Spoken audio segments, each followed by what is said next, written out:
Hello, this is Sean O'Neill, Senior Hospitality Editor for Skift. Today on the Skift Podcast, we feature a session entitled The Business Advantage of Sustainability that was recorded live during this year's Skift Sustainable Tourism Summit. In this session, I had the pleasure of speaking with Inge of Radisson Hotel Group and Michel of Cooler about a couple of issues that are very hot right now. A lot of decision makers in travel worry about climate change, but it often seems like a tomorrow problem. Today, many hoteliers have their hands full dealing with the chaotic recovery from the pandemic. Some are also worried about recessions and other things later this year. But talking with Inge and Michel persuaded me that there are real business advantages to be had for travel companies if they get ahead of the crowd on lowering carbon emissions. This isn't just happy talk. It was a lot of very pragmatic thinking. There's a lot of practical examples for travel decision makers. I hope you find it useful and hopeful. For information about the Skift Sustainable Tourism Summit or upcoming events from Skift, visit live.skift.com. Enjoy the conversation.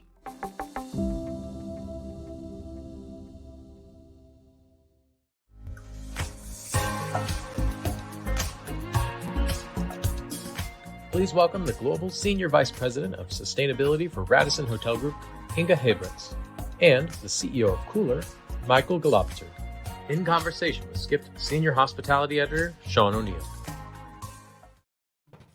Hello, we've got a great panel for you today.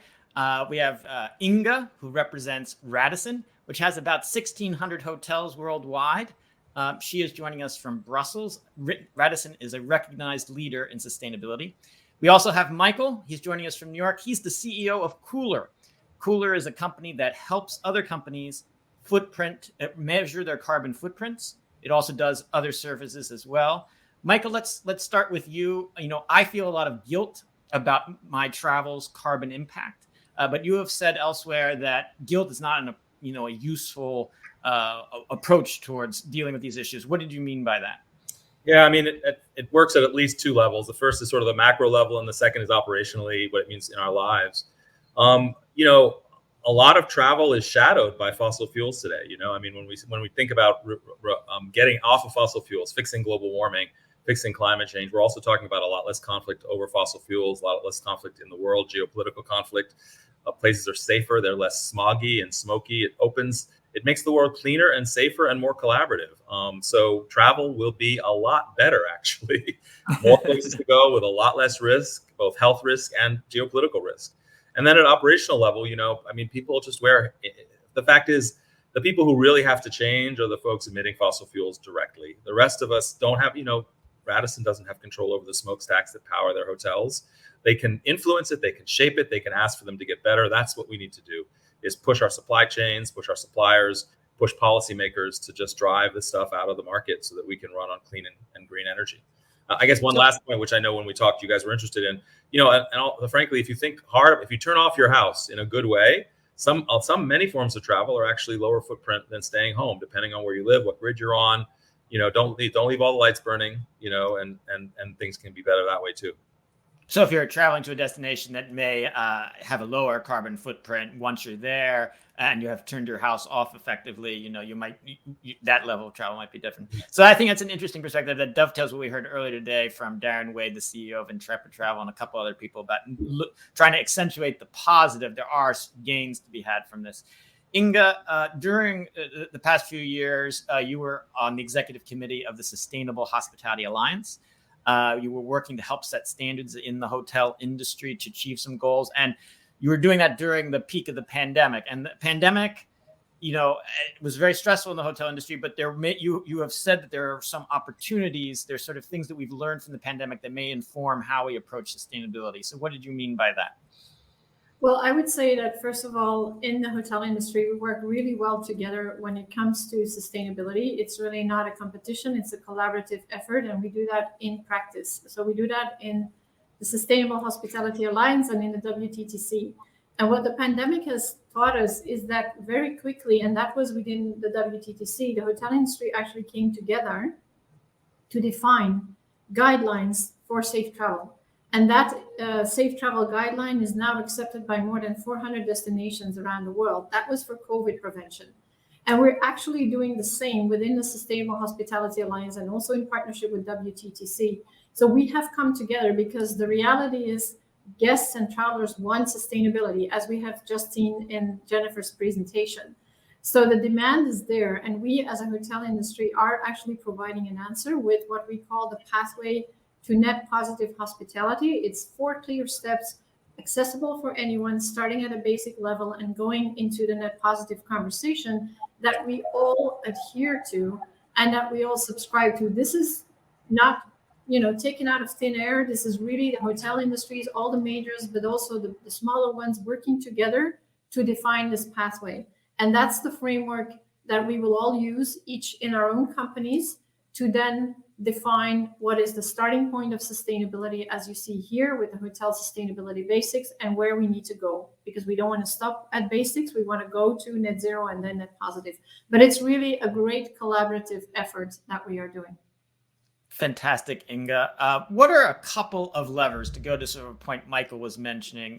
If you're at a hotel, in the hotel group, if you want to make real practical, immediate changes, but maybe not immediate, but real practical changes that get you on the path to net zero, what are 1 or 2 big things that you can do? Yeah.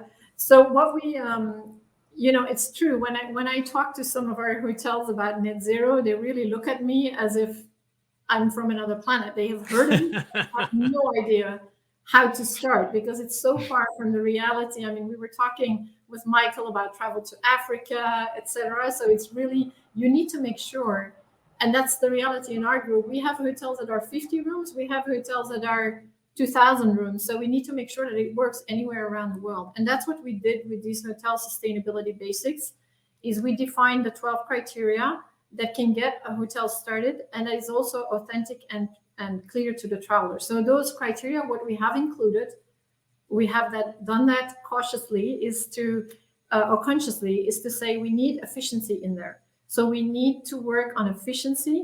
We need to make sure that hotels start understanding what it is to have a footprint and how to reduce it. And have an action plan, but we don't give them targets yet when you're on a basic level. It's just know how to measure and know that what is a good plan. And then you have planet actions, which are the actions that are in the guest experience. So you find things like vegetarian menus, green cleaning products, phasing out single-use plastics. And then you find the community element also. So a dimension of community, and that's where we go into community engagement, more on the social dimension, but also what Michael was referring to earlier is work with the supply chain to help them be greener and be better, but also choose the right suppliers. So these are very practical things. Mark Twain said, I didn't have time to write a short letter, so I wrote a long one. So I tell my boss that every day I turn in a story. Yeah. So the thing is, we managed, and I'm still astounded we could manage it. We came together as hotel companies and we said, these are the 12 points, because you can imagine this is an iteration of conversations, but we came together to 12 points.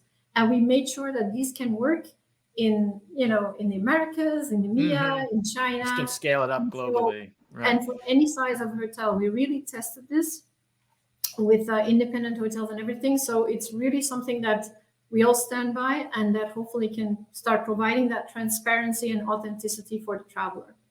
So I think that's interesting, because what's great about this conversation is we can look at this issue from 2 angles. So Inge can say, what is the way that we get hotels in? We heard earlier today from my colleague, Heisha Wang from Skift Research. She presented our data that says less than 20% of hotels worldwide have really taken any steps on the path towards adjusting their carbon emissions. So trying to make this accessible and going up a scale of steps helps people along, as Inge was saying. But on the flip side, some people are like, it's too overwhelming of a process. I don't know which are the big levers that are going to do things. And so Michael's company, Cooler, if we could bring up a slide here, when people are trying to audit their carbon footprint, there's a traditional method for looking at it. And Cooler looks at things with what they call a finance-based accounting method. And the idea is sort of you capture maybe Michael, tell us what is the finance-based accounting method? Yeah, I mean, basically, there's a sort of a bottom-up way to calculate footprint, go into the details of everything that's happening at your facility or your product, and go up your supply chain. And the reality is your supply chain is not transparent. It's hard. And then you want to push your suppliers to do the same cycle. This is literally the cycle of what a net zero company today has to do if they use that approach. There are economic-based tools that are based on macroeconomic accounting and what each sector uses. And you can use that for about 2,000 products and services. That's the granularity in any given economy, including hotel stays as a category. You can say, look, what is the average hotel stay in this country? Where is its footprint from? And in general, by the way, you'll find that most products between 40 and 60% of their footprint comes from the electricity used to make them and in their supply chain, quite simply. This is more about the consumer experience, but we have a pie chart. Yeah, maybe if we switch to one of the pie charts, like the hospitality experience slide. Here's an expedition cruise. So this is a 2-week-ish expedition cruise to Antarctica. I would have thought, Michael, if I went into it, I would have thought the main thing would be fuel. And as this analysis shows, actually, it's electricity used on the ship is number one. And then the petrol, the gas for the trucks to deliver supplies to the ship is another big thing. Is that right, Michael? And the petrol, this also includes the petrol in the flight, because it's include the internal air flight as well. So that's why you don't usually see such a large slice for oil. It's usually electricity. But in terms of what Inge was saying, those are excellent steps. I focus more directly on carbon. What's in the hands of a hotel or efficiency? Absolutely. You can go measure what you're using this month, measure what you're using next month, and make a difference. The other thing is you can do really simple things like just say, okay, we're going to focus on our electricity in our supply chain. Hey, if you're washing our sheets and drying our sheets, or if you are producing certain things for us, and by the way, what grid are we on? You can't change your grid overnight if you're a hotel, but you can go talk to your utility in any country and say, where are we on solar? Where are we on hydro? Where are we on wind? We want that. Right. And then there's the resilience, the local resilience piece, which is where it's possible to think about microgrids and things that would boost the resilience of the community to heat events and to other things, and have it be renewable as well, batteries and solar and things like that. So I would say, again, one way to avoid the confusion, in addition to the simplicity that Inge was talking about, is on carbon. That kind of pie chart can say, okay, look, there's 10 slices, nothing below the top 10 categories contribute more than 1%. And one of them, electricity, contributes 30 to 50%. And yes, we all know that. We know we have to start generating all electricity without fossil fuels. Simple thing to benchmark, not always easy to do, but you can just go start talking to everybody who sells you anything and say, show me the sunlight in your products, not the fossil fuel, and that's a good start. That is a good start. And so, Inge, how important is making a building, if you're a hotel operator, to green the building and make it more energy efficient? How much of that gets you, looking at the 10-year perspective, is one of the biggest levers you can pull? I wouldn't say for carbon we need to look at a 10-year perspective. We need to look at a longer perspective. So as Radisson, we took a commitment to be net zero by 2050. But That's far away, but it means that we need to halve our footprint by 2030. And that is 10 years away. So, 8 years away. So the point is it's quite a target to achieve in 8 years. And so what are the levers? We have 3 levers. And I fully agree with Michael here. One is reduce the consumption of the building, full stop. If the building uses less energy, then you have to, turn less energy into renewables. The second lever is a renewable energy or renewable electricity strategy, which is how do we do this at a local level, and how do we do this with innovation, as you see here on screen, for example, in the Radisson Blu in Frankfurt, but also with whatever we have a renewable energy strategy with 6 steps we can take, and we have really defined this for our key markets. We just came out with it with playbooks, with actions, etc. So that's the second lever. And then the third one is the electrification, which means look at the buildings and see how we can turn from fossil fuels like gas over to electricity, because the electricity you can make renewable. So those are the 3 levers that we use. And here you see one of our properties in Dubai, which is actually a grand old lady, I would say, this building. It's been around. It was our first hotel in Dubai. And what they did, the solar panels you see there is quite an innovative thing. And we have been told it's the only place in the world this happens. I'm not sure of that, but anyway. So this hotel generates 100% of its hot water by the solar panels you see. They were mounted on a specific construction to take only 20 square meters. So I don't know how many square feet that is for the American colleagues, but 20 square meters. And it does heat exchange with the cooling of the hotel. So it's super efficient, it's space efficient, and it's something that can be done in a retrofit on a hotel that is actually not the newest. So the point is that it is possible, but it does need a nudge from it needs a strategy at the group level, and then it needs help from our procurement team, it needs help from our technical team, from outside partners to make that happen. Makes sense.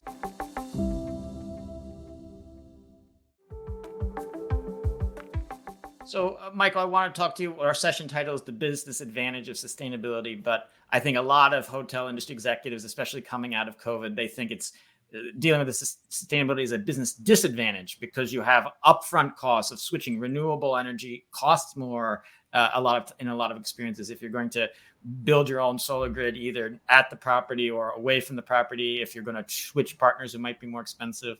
Making a lot of these changes up front, if you go ahead and become a leader and invest, some of these cost more for double pane glass windows at your hotel or something. Well, if your competitor is not doing that, your competitor is able to charge less or have a more efficient, higher margins. So why is there a business advantage? Yeah, I mean, I think the challenging piece is, I think the real advantage does have to do with what the prior speaker talked about, which is that consumers really want it. And what Cooler allows is for companies to make really ironclad claims of carbon neutrality. We calculate a very conservative number for the footprint, meaning it's comprehensive. It's all the way scope 3, all the way up the supply chain. And we have a really innovative way of neutralizing the footprint, which is we buy, if you're going to feel guilty, if you want to feel like a smokestack, even if you're not, we're like, okay, we'll put you in the market with smokestacks. And we buy permits in regulated markets and retire them instead of allowing fossil fuel companies to use them. So in any given quarter, if you're carbon neutral with us, you have retired a permit that a power plant in the Northeastern United States, in the European Union, or in California would have otherwise used that quarter. Not everybody in the market can do that. I mean, that I would say it's for the first 20 or 30% of early movers, but there's more and more innovative and important, what in an international speak, it's called additional. Are you doing stuff that wouldn't happen without that money? Because there are strong commitments around the world, there's fewer and fewer pools of that thing. But some of them are very important to local communities. There are permits, but there's also, the city of Ithaca is trying to decarbonize. It's a tiny little city in upstate New York. Cities all over the world. I mean, there's some of the greatest offsets involve replacing wood burning stoves in villages with efficient ones that reduce lung cancer, keep women from having to walk 6 hours for fuel, right? Improve efficiency. Those are ironclad also types of offsets that are real. I love all the nature-based solutions that are out there. They are not quite as solid as, I don't think anyone wants to say, I'm really carbon neutral, zero off of that. But there are things you can. And for the first 20 or 30% of people in the market, you can do that. And we think bold, real, simple claims that are ironclad can make a big business difference. Not everybody can take advantage of them. So get in fast. So that's the advantage of being an early mover. So yeah. Inge, I'm wondering maybe if we think about, Michael had brought up the point earlier that greening your supply chain is one way to get a big push forward towards your net zero goal. But to a certain extent, the hotel industry is the supply chain for other companies. If Microsoft does a lot of travel and meetings and events, if a Siemens or some other big global company does that, then they are under pressure from their investors and governments over the next few years to green their portfolio. They're going to want to choose hotel operators that have meetings and event spaces that are going to be more green than what the competitors have. So Radisson, you've greened some of your meetings and events. Tell us a bit about that. Yeah, so that's very important for us, is to have that responsible or sustainable value proposition, because we know in the B2B, we heard about B2C from Expedia and how the customers are demanding sustainable travel. But also certainly in the B2B space, all these corporates, they have set net zero targets, and we are their scope 3.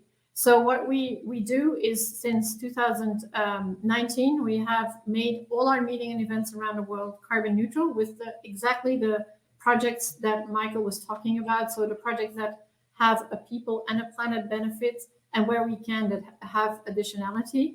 So we have done that since 2019, and we have offset more than 38,000 tons on behalf of our clients. Because what we do is, of course, first we reduce the footprint of the building itself, and then we offset. So it's automatic, it's free to the client, and it makes it easy because it's not something we ask them to do.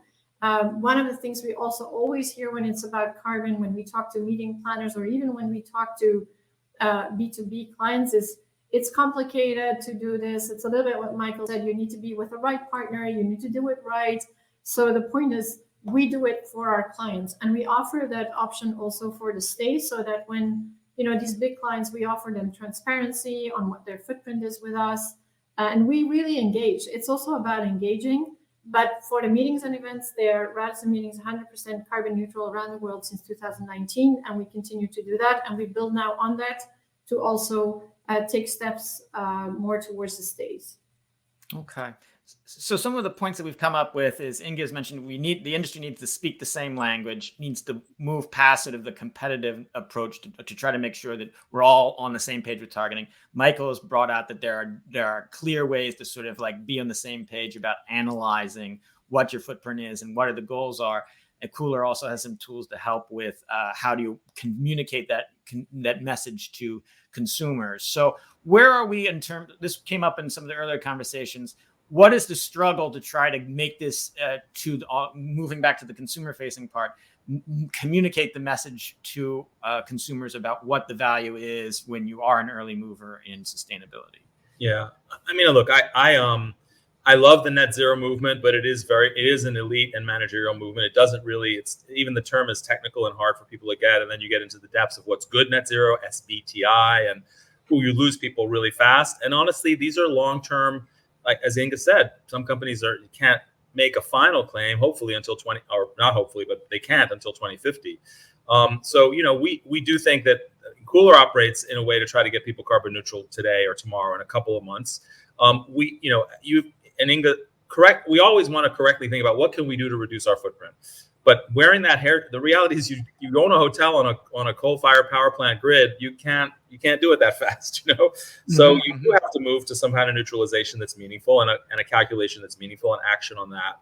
I think that Inge's story again about the supply chain is being able to tell the people you're selling to, whether it's consumers or large corporates, hey, here's the proof that we're carbon neutral. Now, are we exactly precise? We don't, for example, Cooler doesn't distinguish between two hotel rooms in the same city very much, right? But we know that our number is not below that. The number we're giving you is a conservative number, and the cost of making it neutral is lost in the marketing noise. It's not that much more expensive that we're not super precise, but we are actually carbon neutral. So being able to move fast, make real claims, and then the actions you take become very simple. Again, we're putting pressure on our supply chain to get the green electricity green. People just did that. That's good 3 or 4 years of work. And if you got there, you would be 50% more carbon neutral in addition to whatever neutralization or offset you bought. So, I think it's really it is about simplicity. It's not letting guilt. You're not going to manage the details as an independent, small, or even medium-sized business. So you need to use good numbers that are come at with high integrity and good neutralization. And then you can make real claims that are significant and can get you more business. And that's, I think, because people are looking for, we're all starving for that. We're all feeling guilty. We're all want to see action. And I do think businesses have to lead. You can't expect consumers to take a left-hand turn across traffic for cheaper gasoline, like that, right, or cleaner stuff. You've got to, and they trust you. You're the person selling them stuff. You know what you're selling them. They trust you if you make a real claim that's real. Okay, Inge, we have only about 2 minutes left. Maybe we can end on a positive note, just as we started, the importance of a positive thing. I know there's a lot that is disheartening about the situation right now, but what makes you sort of optimistic about positive steps for the hotel industry in the next couple of years in taking action?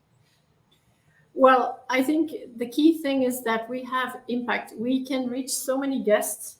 So we have impact to actually explain to people how they can do good by booking right. And that is why we have that pathway with the basics as a starting point that everyone can do. And my conviction is that if we get all hotels on that train of the hotel sustainability basics, they can't get off and they need to get better to net zero. So I'm positive about that. If we see the success of it, it's a real movement and it provides clarity and authenticity. So I'm happy with that. Great. And about how many Radisson hotels are eco-certified according to your own standards? Yeah, so eco-labeling and the certification, like, for example, with Green Key or EarthCheck, those are the next step beyond basics. So that's a real certification. Today, we have 238 properties around the world, and we continue to advise that. Why? Because it gives an additional step. So beyond the 12 steps of the basics, you go to about 100 criteria that a hotel needs to comply with. And then, that's what we do today with 240 hotels. Yeah. Fantastic. Well, I think we're going to draw it to a close there. It's a positive note to getting going. Inge, thank you very much. Michael, thank you very much. We were mentioning earlier traveling to Africa next. Have a safe trips. Thanks very much, all both of you. Bye-bye. Thank you. Bye-bye.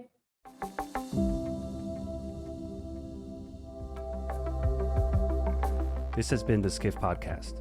You can find the full video of this session and a library of industry-defining videos on Skift's official YouTube channel.